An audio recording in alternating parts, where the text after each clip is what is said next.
비밀번호 바꿨다고. 내 집인데? 야, 윤도현. 당장 문 안 열어. 손끝이 하얗게 질리도록 현관문 손잡이를 돌려댔다. 어제까지만 해도 내 지문 하나에 스르르 열리던 그 육중한 철문이 오늘은 마치 거대한 암벽처럼 나를 가로막고 서 있었다.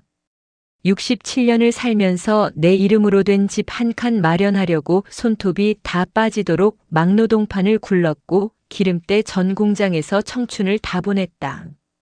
그런데 지금 그 집 앞에서 나는 철저한 이방인이 되어 있었다. 손바닥으로 문을 쾅쾅 두드려 봐도 안에서는 아무런 대답이 없었다. 도어락의 숫자들이 차갑게 명멸하며 나를 비웃는 것만 같았다. 발밑으로 차가운 복도의 냉기가 스며들었다. 분명 안에는 내 장남 도현이와 며느리가 있을 터였다. 아니, 있어야만 했다.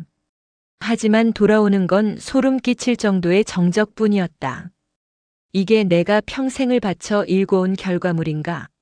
내가 원하던 노후가 고작 굳게 닫힌 문 앞에서 구걸하는 신세였나? 가슴 깊은 곳에서 뜨거운 것이 울컥 치밀어 올랐다. 배신감이라기엔 너무 무겁고 슬픔이라기엔 너무나 날카로운 통증이었다. 나는 그 자리에 주저앉아 차마 묻지 못했던 질문을 스스로에게 던졌다.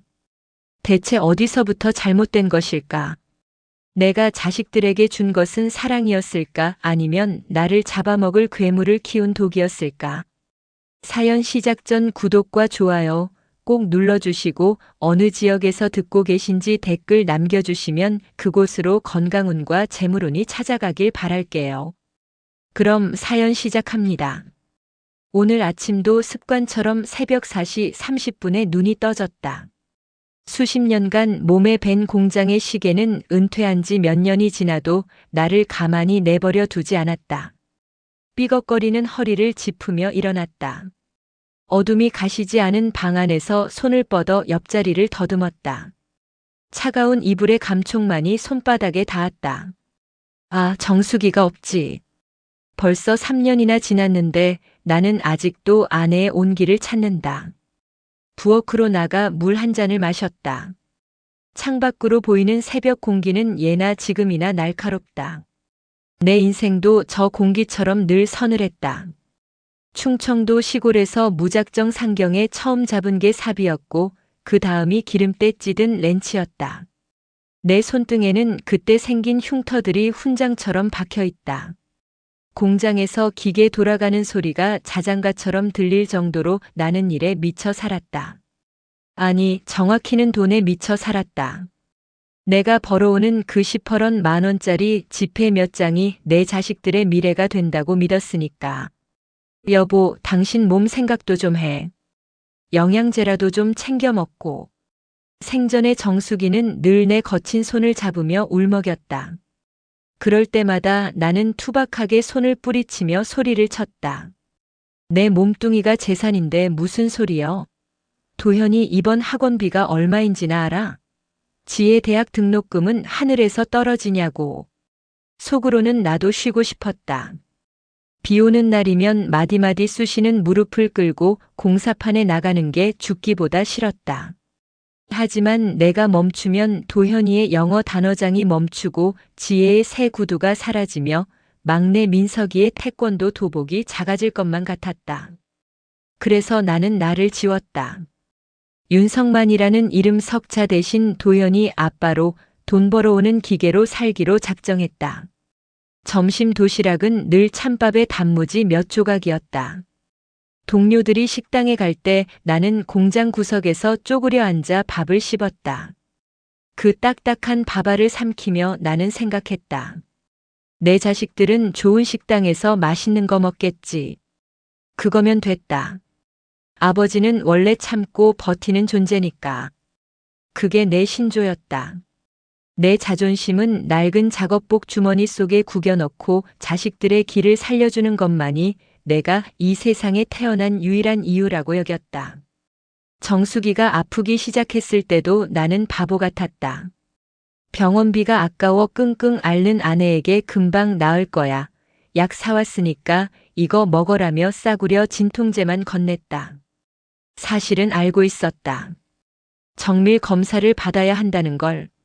하지만 그때 마침 도현이가 대기업 입사를 준비한다며 비싼 양복이 필요하다고 했고 지혜는 유학을 보내달라고 떼를 쓰던 시기였다. 나는 아내의 병원비 대신 아들의 양복을 샀고 딸의 비행기 티켓을 끊었다. 정수가 미안하다. 당신이 그때 나한테 당신 인생도 좀 살라고 했었지. 그 말이 이제야 비수처럼 꽂히네.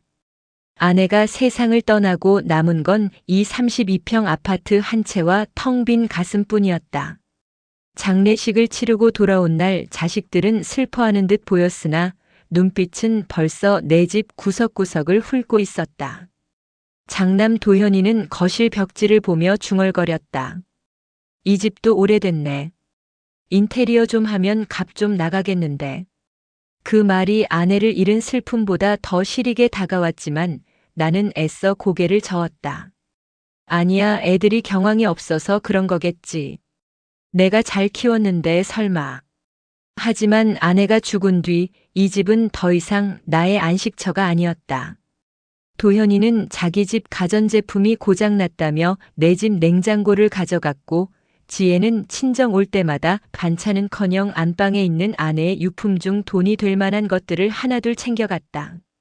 막내 민석이는 사업 자금이 모자란다며 내 퇴직금 절반을 가져가고는 연락이 뜸해졌다.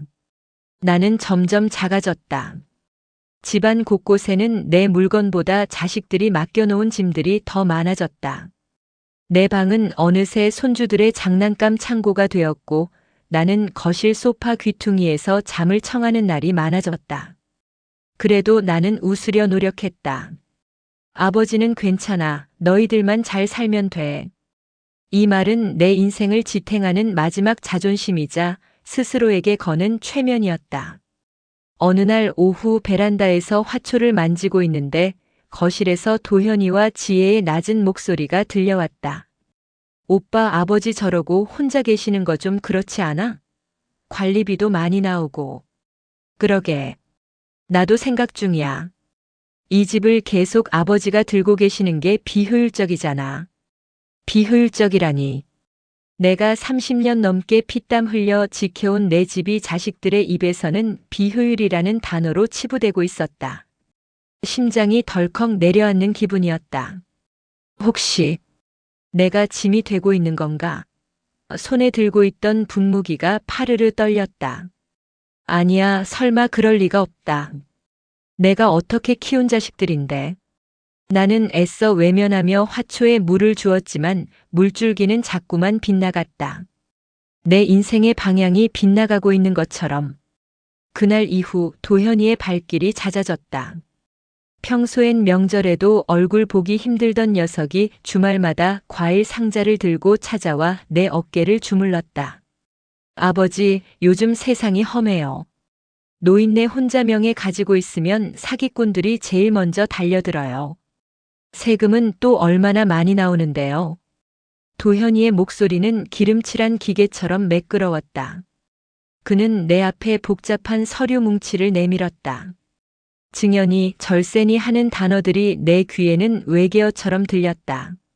내가 머뭇거리자 도현이는 짐짓 서운한 표정을 지으며 한숨을 내쉬었다. 제가 뭐 아버지 재산 탐나서 이래요? 다 아버지 편하게 해드리려고 그러죠. 명의만 저로 해두시면 아버지는 돌아가실 때까지 이 집에서 편히 사시는 거예요. 제가 효도할 기회를 좀 주세요. 효도. 그 단어에 내 마음은 맥없이 무너졌다. 평생 자식들에게 짐이 되지 않으려 애썼던 나였다. 아들이 저렇게까지 생각해 주는데 내가 의심하는 게 오히려 못난 애비인 것 같았다. 결국 나는 도현이가 시키는 대로 인감도장을 찍어주었다. 도장을 찍던 순간 왠지 모를 서늘한 바람이 거실을 훑고 지나가는 기분이 들었지만 나는 애써 웃어 보였다. 그래, 내가 오죽 알아서 잘하겠냐. 나는 그저 너희들 화목하게 지내는 거면 족하다. 그날 밤 나는 꿈을 꿨다. 정수기가 나타나 내 손등등을 찰싹 때리며 이 바보 같은 양반아 하고 소리를 지르는 꿈이었다. 식은 땀을 흘리며 깨어난 새벽 거실은 이상하리만큼 적막했다. 그로부터 얼마 지나지 않아 지혜가 찾아왔다. 지혜는 거실에 들어서자마자 눈물부터 쏟아냈다. 아버지, 저 정말 죽고 싶어요. 남편 사업은 안 풀리고 애들 학원비는 밀리고 오빠는 집 명의도 받았다는데 저는 아버지가 도와주실 분이 아버지밖에 없어요. 지혜의 눈물은 내 심장을 후벼 팠다. 딸 자식이 힘들다는데 외면할 부모가 어디 있겠는가. 나는 쌈짓돈처럼 모아둔 연금 통장을 지혜에게 내주었다. 이거라도 보태 써라. 대신 민석이한테는 비밀로 하고. 지혜는 돈을 챙기자마자 눈물을 닦고는 역시 우리 아버지가 최고야. 라며 내 볼에 입을 맞췄다. 하지만 그 온기는 채 5분도 가지 않았다. 바쁘다며 서둘러 집을 나서는 지혜의 뒷모습을 보며 나는 허탈하게 웃었다. 며칠 뒤 지혜는 손주를 잠시만 봐달라며 내 집에 맡기고 갔다. 금방 올게요, 아버지. 라던 그 금방은 일주일이 되고 한 달이 되었다. 환갑이 훌쩍 넘은 나이에 기저귀를 갈고 우유를 먹이는 일은 고역이었다. 무릎 관절은 비명질렀고 밤마다 우는 아이를 달래느라 내 잠은 조각조각 부서졌다. 지혜에게 전화를 걸면 늘 미안해요. 아버지, 지금 너무 바빠서요라는 짧은 대답만 돌아왔다. 그러던 어느 날 지혜의 SNS에 호화로운 호텔에서 친구들과 파티를 즐기는 사진이 올라온 것을 보았다.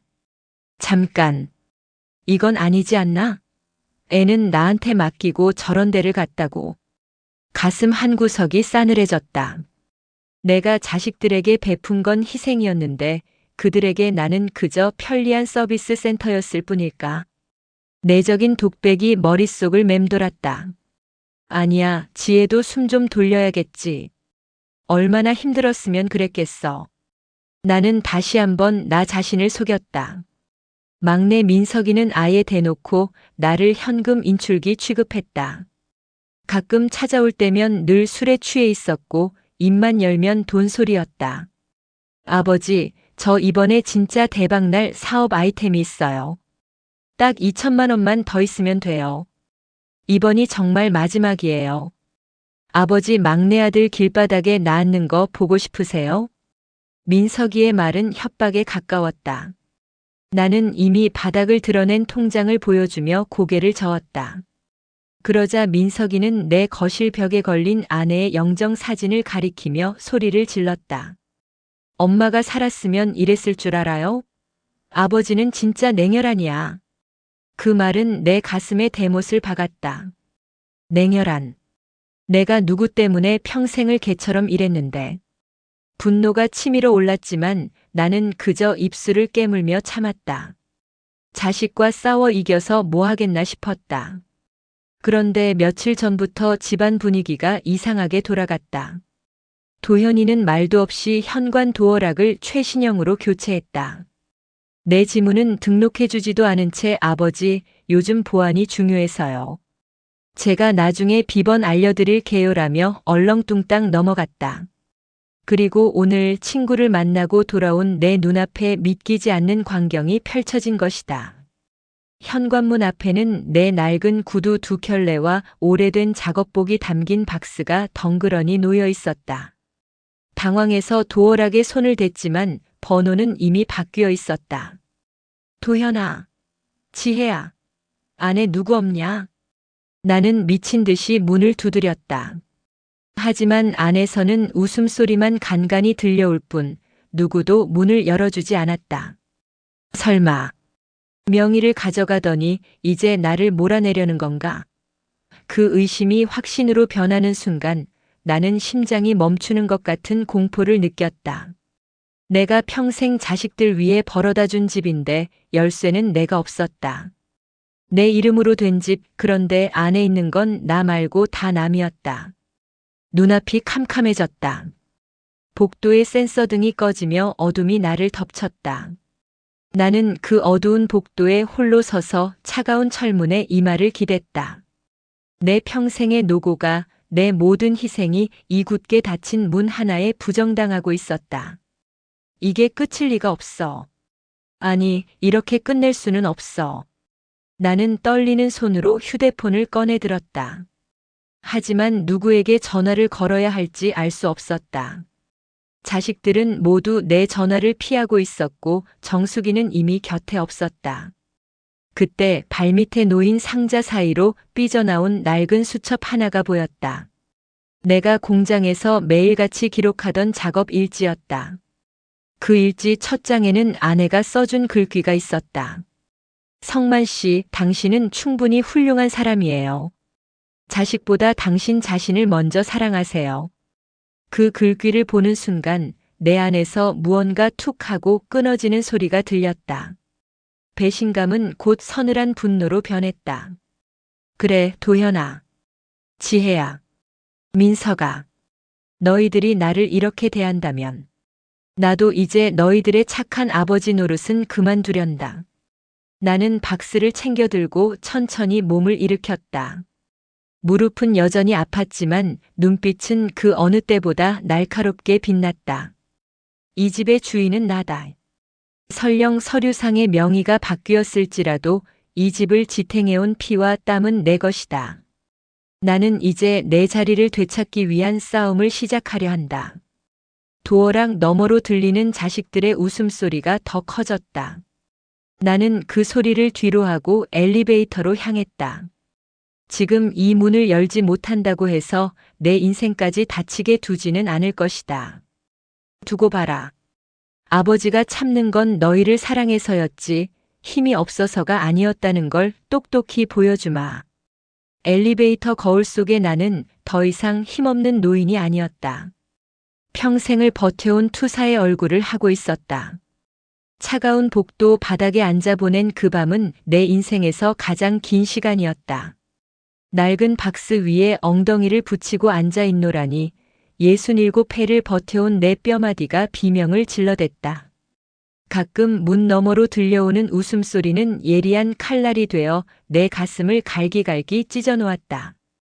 도현아, 내가 어떻게 나한테 이럴 수 있느냐. 속으로 수천 번을 물었지만 돌아오는 것은 도어락의 무심한 깜빡임 뿐이었다. 결국 나는 몸을 일으켜 아파트 단지 상가에 있는 24시간 찜질방으로 향했다. 퀴퀴한 땀 냄새와 소음이 가득한 그곳에서 나는 얇은 수건 한 장을 베개 삼아 누웠다. 천장에 얼룩진 무늬를 보고 있자니 만감이 교차했다. 내가 평생을 바쳐 지은 성벽이 무너진 게 아니라 애초에 나는 그 성의 주인이 아니라 노예였던 게지. 마음속으로 음조리는 목소리가 떨렸다. 잠이 올리 만무했다. 눈을 감으면 아내 정수기의 얼굴이 보였다. 나를 보며 안쓰럽다는 듯 혀를 차던 그 표정. 나는 그녀에게 자랑스러운 남편이자 아버지가 되고 싶었는데 결과는 이 차가운 바닥이었다. 다음 날 아침 나는 퉁퉁 부은 눈을 비비며 다시 집으로 향했다. 오늘은 기필코 단판을 지으리라 다짐했다. 현관 앞에 도착했을 때 마침 도현이가 출근을 하려는지 문을 열고 나오고 있었다. 녀석은 나를 보자마자 소스라치게 놀라며 얼굴을 찌푸렸다. 아버지, 여기서 뭐 하시는 거예요? 어제 그냥 가신 줄 알았더니. 그 말투, 나를 마치 길가에 버려진 쓰레기 보듯 하는 그 시선에 나는 숨이 턱 막혔다. 나는 떨리는 목소리로 겨우 입을 뗐다. 도현아, 비밀번호가 왜 바뀐 거냐? 내 짐은 왜 밖에 나와 있고. 이게 대체 무슨 상황이야? 도현이는 시계를 힐끗 보더니 짜증 섞인 한숨을 내쉬었다. 아버지, 어제 말씀드렸잖아요. 요즘 세상이 험해서 보안 때문에 바꿨다고요. 그리고 아버지가 여기 계속 계시면 저희도 불편해요. 애들도 크고 방도 모자란데. 지혜랑 민석이한테도 말해뒀으니까 일단 걔들 집으로 가보세요. 불편하다고? 내 집인데 내가 왜 나가야 해? 이 집 내가 평생 피땀 흘려 마련한 거야. 내 고함 소리에 옆집 문이 살짝 열리는 소리가 들렸다. 도현이는 당황한 듯 내 팔을 거칠게 잡아 끌어 복도 끝으로 데려갔다. 아버지, 목소리 좀 낮추세요. 창피하게 정말. 그리고 이 집 명예 누구예요? 저잖아요. 법적으로 제 집이라고요. 아버지가 도장 찍어주셨을 때 이미 끝난 이야기예요. 좋게 말할 때 가세요. 경찰 부르기 전에. 경찰이라니. 자식 입에서 나온 그 단어는 내 심장에 박힌 마지막 못이었다. 나는 멍하니 서서 멀어지는 도현이의 뒷모습을 바라보았다. 아, 이게 꿈이었으면 좋겠다. 정수가 이게 정말 내가 키운 내 아들이 맞니? 가슴속에서 불덩이가 치밀어 올랐다. 배신감은 곧 형언할 수 없는 슬픔으로 그리고 다시 차가운 분노로 변해갔다. 나는 갈 곳 없는 발걸음을 옮겨 지혜의 집으로 향했다. 지혜라면 다를 줄 알았다. 그래도 딸 자식은 애비 마음을 조금이라도 헤아려 줄 줄 알았다. 하지만 지혜의 집 앞에서도 나는 문전박대를 당했다. 인터폰 너머로 들려오는 지혜의 목소리는 날카로웠다. 아버지, 오빠한테 들었어요. 지금 저희 집도 난리예요. 남편이 사업 때문에 예민해서 아버지가 오시면 큰일 나요. 당분간 민석이한테 가 계시면 안 돼요? 제가 나중에 용돈 좀 보내드릴게요. 용돈. 그 몇 푼에 내 인생을 팔아넘기라는 건가? 나는 대답 대신 인터폰을 끊어버렸다. 마지막 희망이었던 막내 민석이는 아예 전화를 받지 않았다. 길거리에 홀로 서 있는 내 모습이 마치 유령처럼 느껴졌다. 사람들은 바쁘게 내 곁을 지나쳐가는데 오직 나만 시간이 멈춘 공간에 갇힌 기분이었다. 나는 어디로 가야 하는가? 평생을 가족이라는 울타리를 위해 살았는데 정작 그 울타리 안에는 내 자리가 없구나. 속으로 생각했다. 이 비참함은 말로 표현할 수 없었다. 그렇게 하루 종일 정처 없이 걷다 보니 다시 예전 우리 집, 아니 도현이의 집 근처 공원에 도착했다. 벤치에 앉아 멍하니 아파트 창문을 올려다보았다. 불이 환하게 켜진 저 집 안에서 그들은 지금 무슨 생각을 하고 있을까? 그때 지혜와 민석이가 급하게 아파트 안으로 들어가는 모습이 보였다. 나는 본능적으로 그들의 뒤를 쫓았다. 녀석들은 아파트 지하 주차장 구석에서 심각한 표정으로 이야기를 나누고 있었다. 나는 기둥 뒤에 숨어 숨을 죽였다. 오빠, 진짜 팔 거야? 저 집 팔면 내 지분은 확실히 챙겨주는 거지. 지혜의 목소리였다. 팔다니? 저 집을 판다고? 심장이 미친 듯이 뛰기 시작했다. 걱정 마. 이미 중개업소에 내놨어. 입지가 좋아서 금방 나갈 거야. 아버지? 아버지는 그냥 요양원 같은데 알아봐 드리면 돼. 아니면 지방에 작은 전세라도 얻어드리든가. 어차피 연금 나오시잖아. 도현이의 무심한 목소리에 나는 그만 바닥에 주저앉을 뻔했다. 저놈들이 나를 살아있는 채로 매장하려 하는구나. 내 집을 팔아서 자기들끼리 나눠 갖겠다고. 머릿속이 하얘졌다. 분노보다 더 큰 공포가 나를 덮쳤다. 근데 아버지가 가만히 계실까? 어제 보니까 눈빛이 예사롭지 않던데. 민석이의 말에 도현이가 비웃듯 대꾸했다. 가만히 안 있으면 어쩔 건데? 법적으로 내 집이야. 증여 서류 완벽하다고. 노인네가 힘이 있어, 돈이 있어? 그냥 시간이 약이야. 좀 지나면 포기하시겠지. 시간이 약이라고? 아니, 너희들에게는 독이 될 것이다. 나는 입술을 피가 나도록 깨물었다. 눈물도 나오지 않았다. 오직 서늘한 결기만이 내 온몸을 감쌌다. 그래. 이게 너희들이 선택한 길이라면 나도 이제 아버지라는 가면을 벗어던지겠다. 너희들이 사랑하는 그 법으로 나도 너희를 상대해주마. 주차장을 빠져나오는 내 발걸음은 이전보다 훨씬 단단해졌다. 무릎의 통증도 느껴지지 않았다. 아직은 끝이 아니야. 윤석만 정신 차려라. 내 인생이 여기서 무너지게 둘 순 없지. 나는 밤하늘을 보며 다짐했다. 저 차가운 달빛이 내 마음처럼 시리게 느껴졌지만 그 빛 덕분에 내가 가야 할 길이 조금씩 보이기 시작했다. 뜬 눈으로 밤을 지새운 나는 날이 밝자마자 동사무소로 향했다. 어제 도현이가 했던 법적으로 내 집이라는 말이 귓가에 쟁쟁했다. 정말 그런 걸까? 내가 도장을 찍어준 것만으로 모든 권리가 사라진 걸까? 불안감이 엄습했지만 확인해야만 했다. 번호표를 뽑고 기다리는 시간은 영겁처럼 느껴졌다. 내 순서가 되어 창구 앞에 섰을 때 나는 떨리는 목소리로 등기부등본 열람을 요청했다. 자, 여기 있습니다. 직원이 내민 종이 한 장. 나는 돋보기를 꺼내 들고 글자 하나하나를 훑어내려갔다. 소유자 칸을 확인하는 순간 내 숨이 멎는 것 같았다. 소유자 윤성만. 내 이름이었다. 윤성만. 석자가 분명하게 적혀 있었다. 이게 어떻게 된 일이지? 도현이가 분명히 명의를 넘겼다고 했는데 심장이 터질 듯이 뛰기 시작했다. 나는 다시 한번 확인했다. 소유권 이전 등기 신청이 접수된 흔적은 있었으나 보정 혹은 반려라는 단어가 적힌 부전지가 붙어 있었다. 그렇구나. 서류에 문제가 있었던 거야. 가슴 깊은 곳에서 희열과 동시에 안도감이 밀려왔다. 도현이가 서둘러 처리하느라 무언가 실수를 한 모양이었다.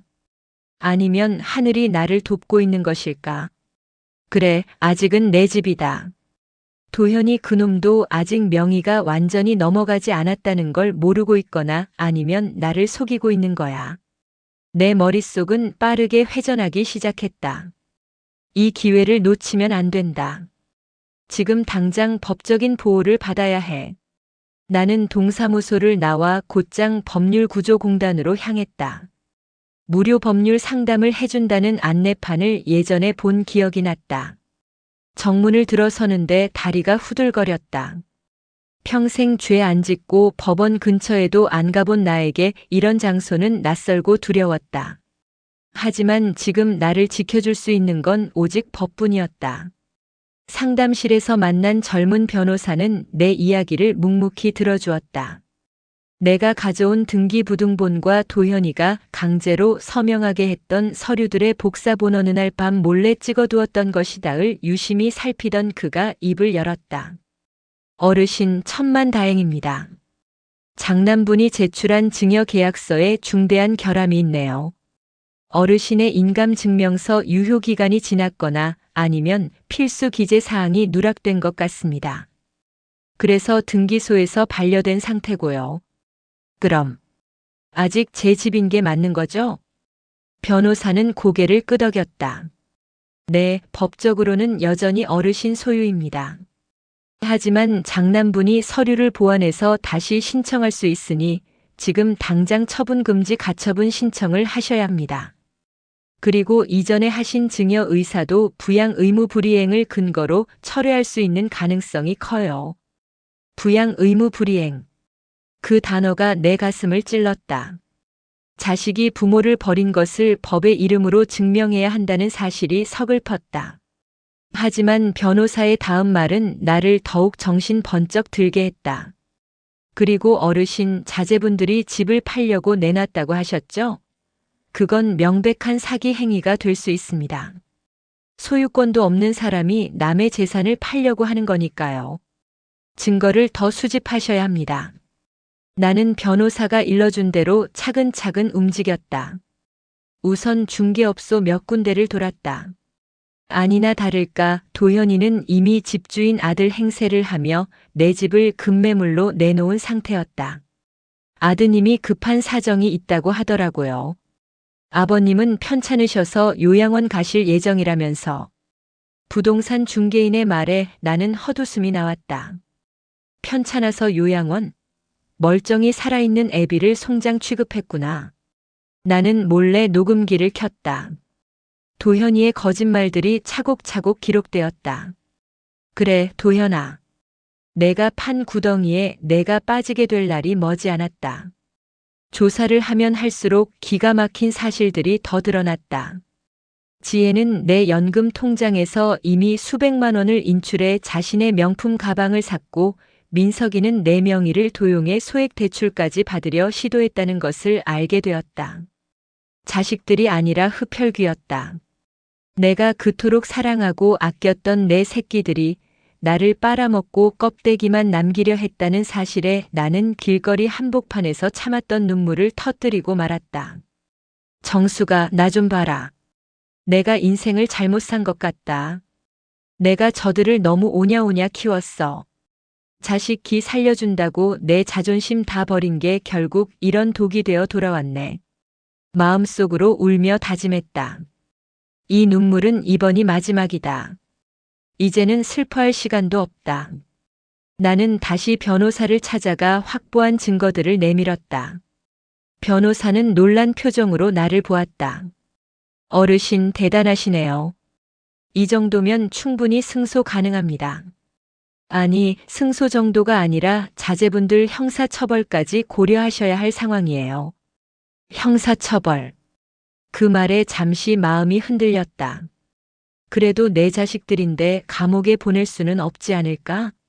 하지만 그날 저녁 내가 잠시 짐을 가지러 몰래 집 근처에 갔을 때 목격한 장면이 내 마지막 망설임을 날려버렸다.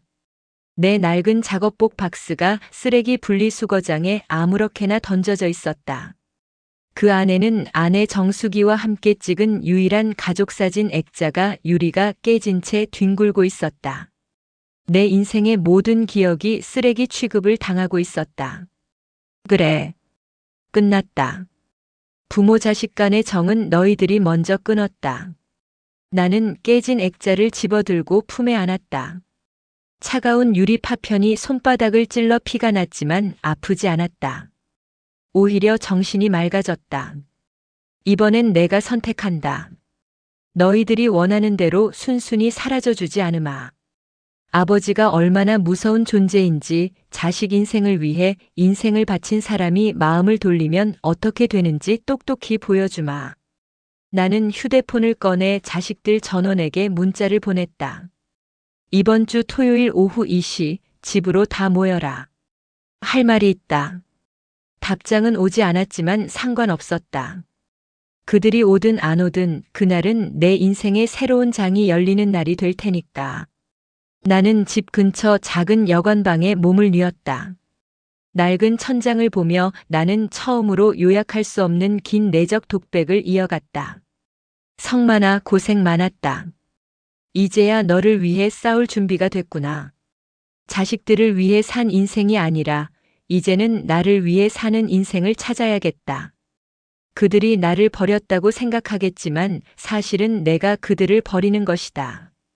낡은 허물을 벗어던지듯 이 지긋지긋한 희생의 굴레를 내 손으로 끊어버리겠다. 긴장감과 설렘이 동시에 밀려왔다. 이제 진실은 밝혀졌고 칼자루는 내가 쥐었다.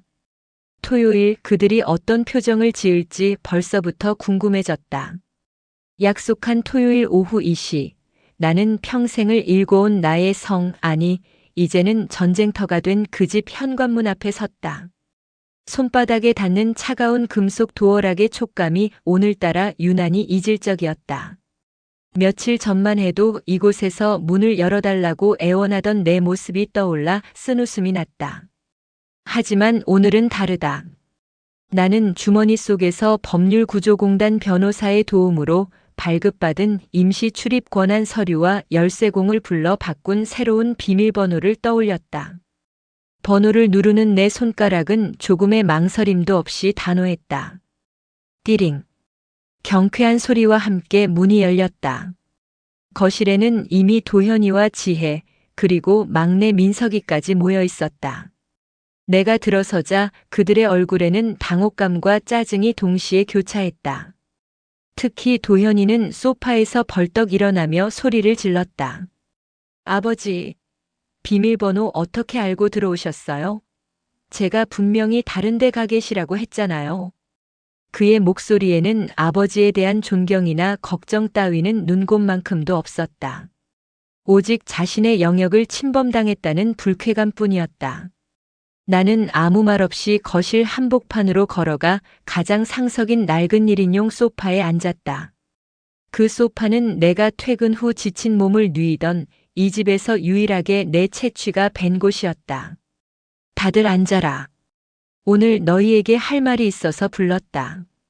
내 목소리는 평소보다 낮고 차분했다. 오히려 그 차분함이 아이들을 불안하게 만든 모양이었다. 지혜가 눈치를 보며 옆으로 다가와 내 팔을 잡으려 했다. 아버지, 왜 이렇게 화가 나셨어요?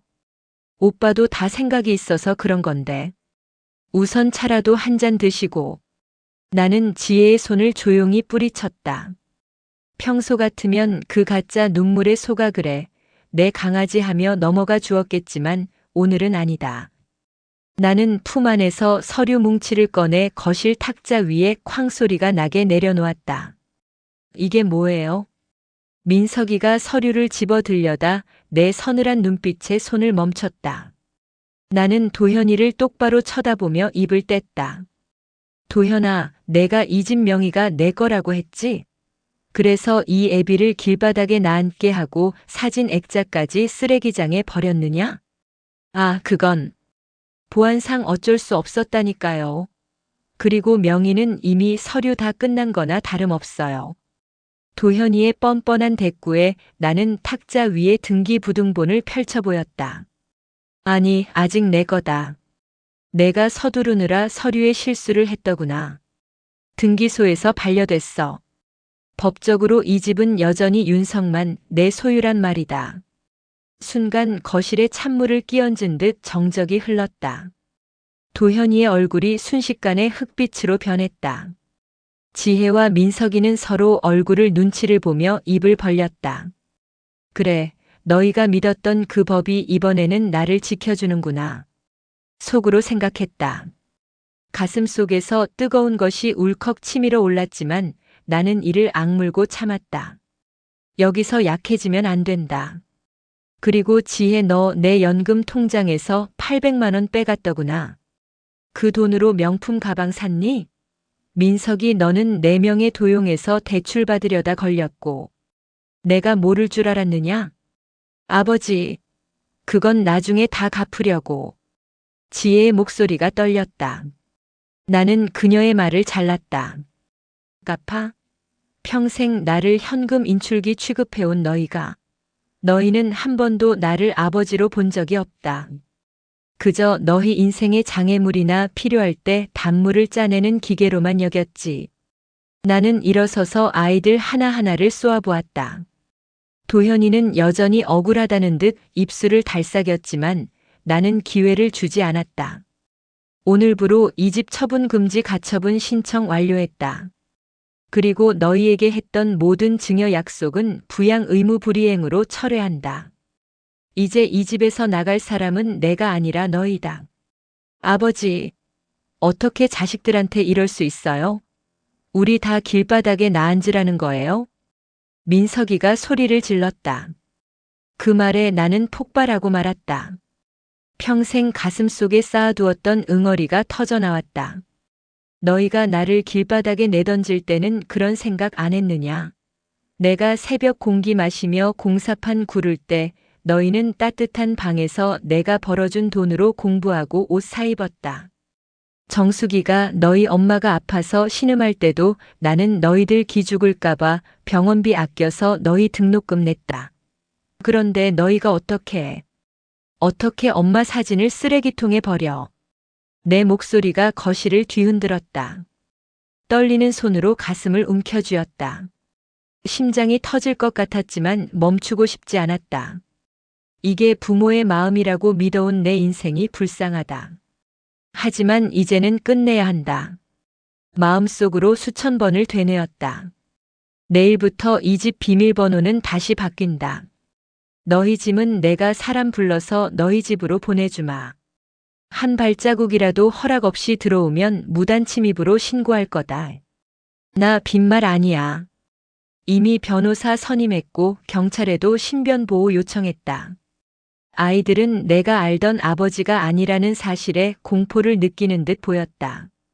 도현이는 무릎을 꿇으려 했고 지혜는 다시 눈물을 흘리며 내 다리를 붙잡으려 했다. 하지만 나는 그들의 손길을 차갑게 외면했다. 늦었다. 너희가 나를 부모로 안 봤으니 나도 이제 너희를 자식으로 안 본다. 오늘 이후로 나를 찾지 마라. 내 장례식에도 올 생각 말고. 나는 방으로 들어가 문을 잠갔다. 문 너머로 아이들이 울며 불며 문을 두드리는 소리가 들렸지만 나는 귀를 막았다. 정수가 나 잘했지? 당신이 원하던 대로 이제 나도 좀 살려고 한다. 어둠 속에서 나는 처음으로 후련함을 느꼈다. 그 폭풍 같은 날이 지나고 한 달이 흘렀다. 나는 미련 없이 그 32평 아파트를 팔았다. 자식들이 중개업소까지 찾아와 행패를 부렸지만 이미 법적으로 단단히 조치를 취해둔 터라 그들은 아무것도 얻지 못했다. 집 한 돈으로 나는 도심 외곽에 위치한 쾌적한 실버타운을 계약했다. 남은 돈은 전부 내 명의의 연금형 신탁으로 돌려놓았다. 이제 나는 죽을 때까지 매달 일정 금액의 생활비를 받으며 누구의 눈치도 보지 않고 살 수 있게 되었다. 이삿짐을 싸는 날 나는 아내의 영정 사진과 깨진 액자를 정성스럽게 닦아 가방에 넣었다. 내 짐은 단 3박스뿐이었다. 평생을 모아온 것들이 고작 이 정도라니 허무하기도 했지만 한편으로는 몸이 가벼워지는 기분이었다. 버리는 게 아니라 비우는 것이구나. 나는 텅 빈 거실을 둘러보았다. 한때는 아이들의 웃음소리로 가득했던 곳이었지만 이제는 그저 차가운 벽지와 바닥만 남았다. 새로 이사한 실버타운은 작지만 아늑했다. 햇살이 잘 드는 창가에 정수기의 사진을 놓아두었다. 아침이면 창문을 열고 신선한 공기를 마시며 산책을 한다. 예전에는 새벽 4시만 되면 강박적으로 일어났지만 이제는 늦잠을 자도 누구 하나 뭐라 하는 사람이 없다. 어느 오후 실버타운 로비에서 커피를 마시고 있는데 휴대폰이 울렸다. 도현이의 번호였다. 망설이다 전화를 받자마자 녀석의 비굴한 목소리가 들려왔다. 아버지, 저예요. 민석이가 이번에 또 사고를 쳐서 지혜도 전셋값 올려달라고 울고불고 난리예요. 딱 한 번만 도와주시면 안 돼요? 진짜 마지막이에요. 나는 잠시 창밖의 푸른 나무를 바라보았다. 예전 같으면 가슴이 철렁 내려앉아 어떻게든 돈을 구해보려 동분서주했겠지. 하지만 지금 내 마음은 잔잔한 호수처럼 고요했다.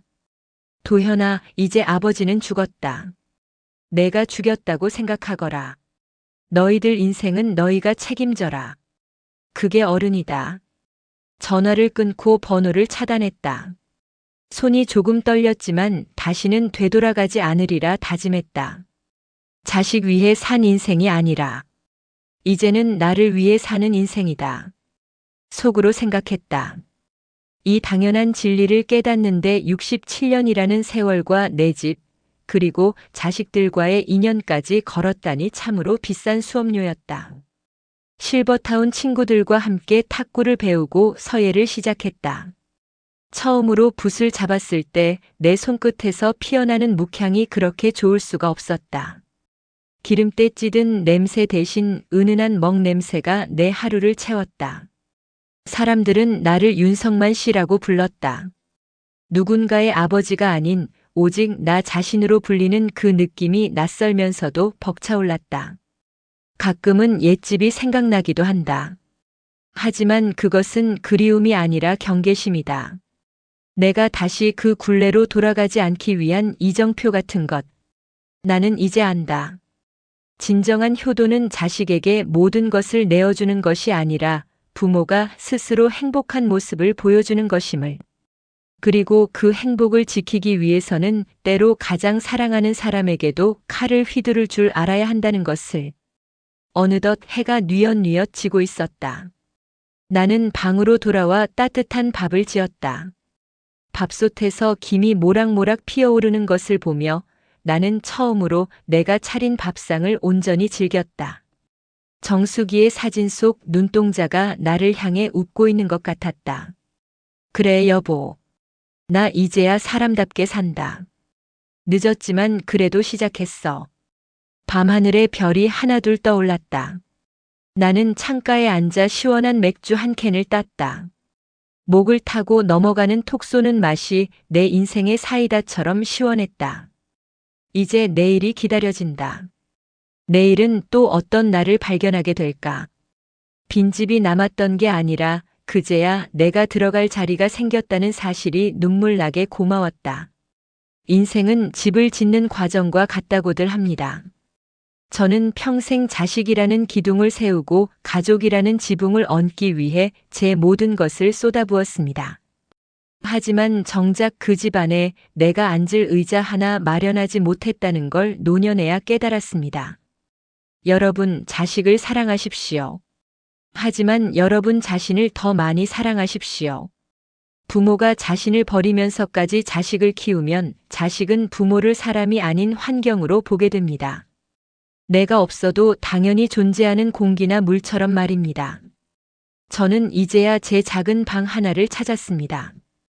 비록 화려하지는 않지만 이곳에는 오직 저만의 숨결과 의지가 가득합니다. 자식들에게 버려졌다고 슬퍼하지 마십시오. 그것은 어쩌면 신이 당신에게 준 나로 돌아갈 마지막 기회일지도 모릅니다. 빈집이 생겼을 때 비로소 내가 들어갈 자리가 생겼음을 저는 이제야 압니다. 제 인생은 이제부터 시작입니다. 67세 청년 윤석만의 진짜 이야기는 지금부터입니다.